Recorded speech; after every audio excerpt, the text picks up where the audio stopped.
C'était nécessaire, hein, ça faisait déjà près de 15 jours hein, pour certains qu'ils étaient en stage, donc ça fait toujours du bien de pouvoir un peu décompresser, pas mettre les chaussures de foot, donc de recharger les batteries. Ça a coïncidé aussi avec la veillée du jour de l'an, même si tout le monde est resté à l'hôtel, pas d'excès dans cette phase de préparation.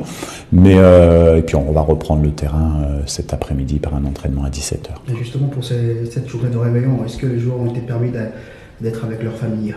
On a permis à ce que les familles passent les voir entre 20h et minuit à l'hôtel pour échanger, oui. On a mangé ensemble et puis après ils sont allés se coucher pour être en forme pour aujourd'hui. Alors justement, vous entamez la préparation de ces très grands matchs contre l'Algérie. Comment est-ce que cette préparation va se passer justement à l'idée de cette grande équipe qu'est l'Algérie? Classiquement, hein, on va préparer le match comme on a toujours préparé les matchs le plus sérieusement possible, en mettant en place des choses pour être performant sur le match du 6 janvier. On veut en tout cas jouer notre chance à fond parce qu'on pense qu'on a les capacités pour passer ce tour. On a vu une équipe de RDC plus offensive que d'habitude face au Botswana. Face à l'Algérie, est-ce que ça sera le cas? Les rapports de force, bien sûr, qu'on voudra aller marquer des buts, c'est une évidence. Après, les rapports de force, on verra comment ils vont s'installer dès le début de la rencontre. L'Algérie est une très bonne équipe avec beaucoup de qualités offensives et défensives. Donc, on va mettre en place quelque chose et puis on verra ce qui se passe. Mais en tout cas, ce qui sera important, c'est de tout donner sur le terrain comme on a toujours tout donné. Et les joueurs sont extrêmement motivés et attendent ce match. La RDC, justement, dans un tableau un tout petit peu compliqué. Après l'Algérie, il y aura le Nigeria peut-être, ou encore le Maroc en demi-finale. Est-ce que ces tableaux vous motivent un peu plus pour aller justement chercher cette Coupe d'Afrique des Nations, vous qui avez été en demi-finale lors de la dernière édition? Oui, bien sûr, c'est très excitant. Et puis après une CAN, quand vous gagnez une CAN, il faut passer par ce genre de match, de grands matchs. Donc on en a déjà un contre l'Algérie, comme on a eu contre l'Égypte à la dernière CAN. À nous de savoir bien le manœuvrer et puis de passer sur le prochain tour. Et puis effectivement, on aura une autre équipe, mais après, le Nigeria devra battre le Mozambique aussi. On doit se focaliser étape par étape. Nous, ce qui est important, c'est de se qualifier contre l'Algérie.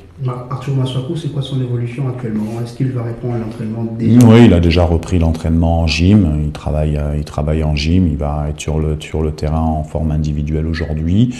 Et puis petit à petit, il va rentrer dans le groupe. Je pense samedi. Et puis, il y a une question que les publics se posent, notamment sur la présence sur la liste publiée par la CAF de Dimitri Berthaud. Qu'est-ce qui fait qu'il ne soit pas avec le groupe malgré sa présence sur la liste de la CAF? Oui, on avait la possibilité de prendre 28 joueurs. J'ai préféré garder une certaine synergie et dynamique avec 3 gardiens et de se garder une cartouche au cas où. On avait eu il y a quelques années les Comores qui avaient eu des soucis de gardiens, qui avaient joué avec un joueur dans les buts. Là, le but était, Dimitri le sait très bien puisque on a échangé.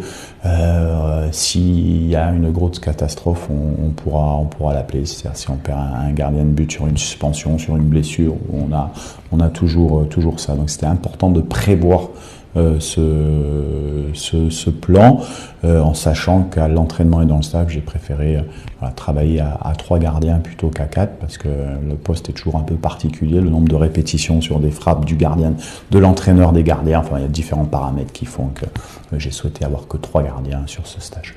L'RDC a une grande communauté de supporters ici, il y a une délégation venue de Kinshasa, de l'Europe et aussi la communauté vivant ici au Maroc, mais il y a un grand soutien du Maroc pour ce match contre l'Algérie. Partout où on passe, ils veulent que la RDC élimine l'Algérie. Ce soutien marocain, comment vous le trouvez?